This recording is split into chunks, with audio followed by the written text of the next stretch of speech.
bạn số sẽ đọc pon từng ở khné để chỉ sát sang từng ởថ្ងៃនេះគេខ្ញុំមានលំហាត់មួយដើម្បីលើកយកមកបង្ហាញដល់អ្នកនរគ្នាអញ្ចឹងសូមអានប្រធានទាំងអស់គ្នាគេឲ្យគេនា s ស្មើនឹង2ការ៉េបូក4ការ៉េបូក6ការ៉េបូក8ការ៉េបូករហូតដល់200ការ៉េចែកឲ្យ3ការ៉េបូក6ការ៉េបូក9ការ៉េបូក12ការ៉េបូករហូតដល់300ការ៉េអញ្ចឹងដើម្បីគេនាផលបូកនេះបានអ្នកនរគ្នាត្រូវដឹងថាវាមានប្រមាណតួសិនខាងក្រោមក៏ដឹងក៏ត្រូវតែដឹងដែរខាងលើក៏ត្រូវដឹងដែរណាអញ្ចឹងយើងឧទាហរណ៍ណាអញ្ចឹង2របស់យើងនេះស្វ័យគុណ2ហើយបូកជាមួយនឹង4សេគុណ2ហើយបូកជាមួយនឹង6សេគុណ2ហើយបូកជាមួយនឹង8សេគុណ2ហើយបូកជាមួយនឹង200សេគុណ2អញ្ចឹងអ្នកនរគ្នាត្រង់ស្វ័យគុណនេះយើងកុំគិតវាណាយើងគិតតែប៉ុនខាងក្រោមទៅបានហើយដោយសារហេតុអីកាលណាយើងគិតវាវែងឆ្ងាយឥឡូវយើងគិតតែមាន2 4 6 8 200អញ្ចឹងចុះអញ្ចឹងដើម្បីរូបតួវាបានអ្នកនរគ្នាចែកវានឹង2មកចឹងកណាចែក2អានេះវាសល់អីវាសល់1ហើយតាមមកនេះវាសល់2សល់3សល់4ហើយ200ចែក2សល់100ណាអញ្ចឹងអានេះមាន100តួ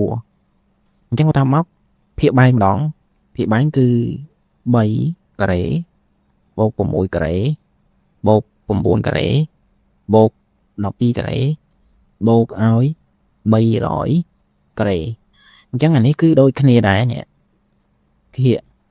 ស្វ័យគុណហ្នឹងយើងមិនបាច់គិតទេយើងគិតតែលេខក្រោមនេះទៅអញ្ចឹងបើសិនជាខ្ញុំចែកវានឹង3អញ្ចឹងអានេះសល់1ណាអានេះសល់6សំទោស6ចែក3សល់6អញ្ចឹងសល់2អានេះសល់3តែ4ចែក3សល់4អញ្ចឹងចែកបូកឲ្យ300ចែក3ស្មើ100ណាអញ្ចឹងអានេះគឺ100តួដូចគ្នាណាអញ្ចឹងយើងដឹងហើយថាឥឡូវក៏100តួអាក្រោមក៏100តួអញ្ចឹងក្នុងលេខ200នេះអ្នកនរគ្នាដឹងថាមានអីអញ្ចឹងនៅក្នុងនេះវាមានអីវាមានអញ្ចឹងយើងបែកខាងក្នុងសិនទៅវាដឹងថា2គុណនឹង100ទាំងអស់ហ្នឹងសេគុណ2មិនអញ្ចឹងអីអញ្ចឹងបើសិនយើងមាន a សេគុណ n គុណនឹង b សេគុណ n អញ្ចឹងយើងអាចសេថា a b ទាំងអស់ហ្នឹងសេគុណ n អញ្ចឹងឥឡូវយើងបែកទៅនេះវិញណាអញ្ចឹងនៅក្នុងនេះក៏មាន2ការ៉េដែរអញ្ចឹងទាញ2ការ៉េចេញមកណាអញ្ចឹងទាញ2ការ៉េអាតួទី1សល់1អញ្ចឹងតួទី2សល់អីសល់2ការ៉េមិនអញ្ចឹងហ៎អញ្ចឹងតួទី3សល់3ការ៉េអញ្ចឹងតួទី4សល់4ការ៉េអញ្ចឹងបូករហូតដល់ចំនួន200ហ្នឹងគឺសល់តែ100ការ៉េទេអញ្ចឹងគឺចែកឲ្យខាងក្រោមនេះអ្នកនរគ្នាឃើញមានអី300នេះគឺមាន3ការ៉េណាទាញ3ការ៉េចេញមកអញ្ចឹងសល់1តែដល់គ្នា1នេះបើចង់ដាក់1ការ៉េក៏បានដែរណាប៉ុន្តែជាធម្មតាដូចខ្ញុំប្រាប់ឲ្យដល់គ្នាអញ្ចឹងចំនួន1យើងមិនបាច់ដាក់ក៏បានដែរ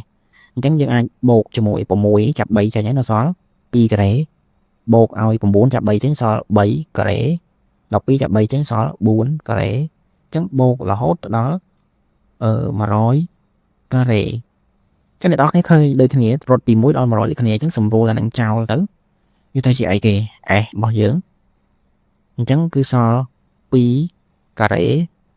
លើ3ការ៉េអ្នកខ្លះក៏គាត់ចូលចិត្តទៅសេថា4ចែកឲ្យ9ហើយអ្នកខ្លះទៀតក៏គាត់ចូលចិត្តទៅសេថា2ចែកឲ្យ3ទាំងអស់ហ្នឹងអូការ៉េអញ្ចឹងអ្នកនរគ្នាចង់ទៅសេមួយណាក៏បានដែរតាមតែចិត្តអ្នកនរគ្នាទេអញ្ចឹងខ្ញុំសុំយកកដាលចុះអញ្ចឹងគឺដូចនេះតែតាមពិតលំហាត់នេះខ្លីអ្នកនរគ្នាគាត់អ្នកនរគ្នាត្រូវពិចារណាវាបន្តិចរបស់យើងគឺស្មើ4ភាគ9អញ្ចឹងដើម្បីត្រូវដោះស្រាយវាបានអ្នកនរគ្នាត្រូវដឹងចំនួនតួតែចៃដល់អីលំហាត់ខ្លះគេបំផន់ភ្នែកយើងទៅជាអាក្រោមមិនមែន100តួវាទៅជា101តួអីហ្នឹងយើងខុសហើយអញ្ចឹងលំហាត់មួយនេះប្រហែលបន្តទេដូចជា2 3បន្តទេក៏សូមបិទបញ្ចប់ត្រឹមប៉ុណ្ណេះសង្ឃឹមថាបងប្អូនទាំងអស់គ្នាបានមើលហើយយល់ទាំងអស់គ្នាអាចយកទៅអនុវត្តបានទាំងអស់គ្នាបាទសូមអរគុណនិងសូមជម្រាបលាអ្នកនរគ្នាជួបគ្នានៅវីដេអូបន្ត